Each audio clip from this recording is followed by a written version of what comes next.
So we're getting started here on part 2, using maps to calculate seafloor spreading rate, right? With your review up top, we already know that the ocean floor has some movement to it. With this convection underneath, that material rises up, cools, and pushes that lithosphere apart. So we're seeing the ocean floor spread apart. We want to know, well, at what rate, right? How much is it changing? So you have this map in class, and the first thing we wanted to do was measure the distance in centimeters. So if you haven't yet, you might want to hit that triple button and rotate your map just so you can see it on normal like me.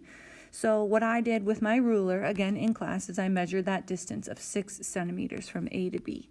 So that's where I'm starting right here, map distance in centimeters.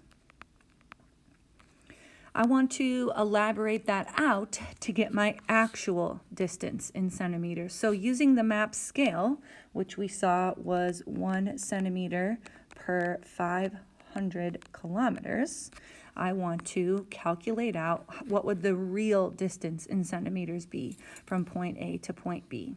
So pulling out my calculator here, I've got 6 times, and I'm just using the formula given here, 500. So that means I'm thinking about 3,000 actual kilometers. Put my unit in there. And then my actual distance in centimeters, I want to take that kilometers and multiply by, I think yours is fixed, but 100,000. So one more time, times 100,000.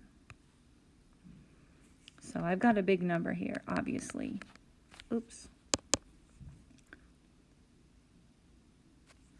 Lots of centimeters.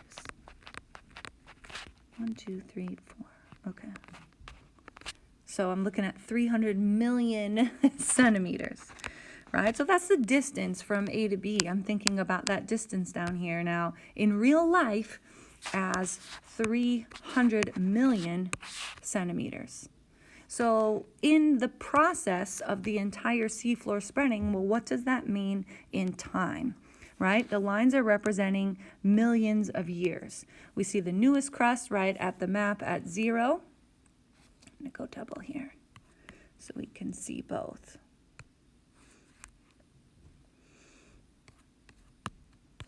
Right? So the lines represent 1,000,000 years. We have our newest crust right here at 0 at the middle of the ocean. And then we're thinking about the farther away we get, the older those rocks are. We know that. Well, that farthest point is at 156 million years. And again, that's because of that spreading happening underneath. So we're going to use this formula to figure out our average plate speed. How many centimeters a year are these plates moving?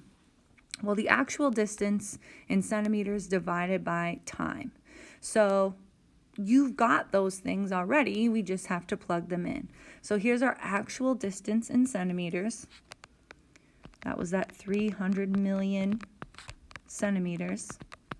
And then divided by the time in years, well, that's 156 million. I'll try to squeeze it in here.